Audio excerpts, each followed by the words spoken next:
മൂന്നാറിലെ കാട്ടാന ഒറ്റക്കൊമ്പന്റെ കാലിനേറ്റ പരിക്ക് ഗുരുതരമായി തുടരുന്നു. ഫെബ്രുവരി മാസത്തിലാണ് മൂന്നാറിന് സമീപത്ത് വച്ച് പടയപ്പയുമായുണ്ടായ ഏറ്റുമുട്ടലിൽ ഒറ്റക്കൊമ്പൻ മുൻവശത്തെ ഇടത് കാലിന് പരിക്കേറ്റത്. ഏകദേശം 40 സെന്റിമീറ്റർ നീളത്തിലാണ് മുറിവ് ഉണ്ടായിട്ടുള്ളത്. ആദ്യമൊന്നും കാര്യമായ ബുദ്ധിമുട്ട് ആന കാണിച്ചിരുന്നില്ല. ഏറ്റുമുട്ടലിന് ശേഷം വാൽപ്പാറ ഭാഗത്തേക്ക് പോയ ഒറ്റക്കൊമ്പൻ ഈയടുത്താണ് മൂന്നാറിൽ തിരിച്ചെത്തിയത്.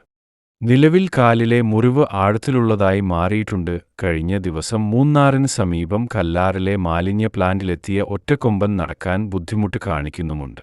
നടന്ന് തീറ്റയെടുക്കാൻ ബുദ്ധിമുട്ടുള്ളത് കാരണമാണോ ഭക്ഷണം തേടി മാലിന്യ പ്ലാന്റിന് സമീപത്ത് കൊമ്പൻ സ്ഥിരമായി എത്തുന്നത് എന്ന് സംശയമുണ്ട്. മുറിവ് പൂർണ്ണമായി ഉണങ്ങുന്നത് വരെ വനംവകുപ്പ് ആനയെ നിരീക്ഷിക്കുമെന്ന് അറിയിച്ചിരുന്നെങ്കിലും ഒന്നും നടപ്പിലായില്ല. ഇത് രണ്ടാം തവണയാണ് പടയപ്പയും ഒറ്റക്കൊമ്പനും ഏറ്റുമുട്ടുന്നത്.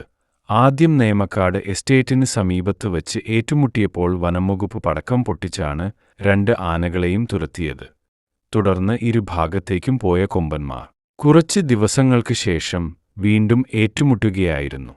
ആനയെ തുടർച്ചയായി നിരീക്ഷിച്ചു വേണ്ടിവന്നാൽ ചികിത്സ നൽകി മുറിവ് ഭേദമാക്കണം എന്നാണ് നാട്ടുകാർ അടക്കം ആവശ്യപ്പെടുന്നത്.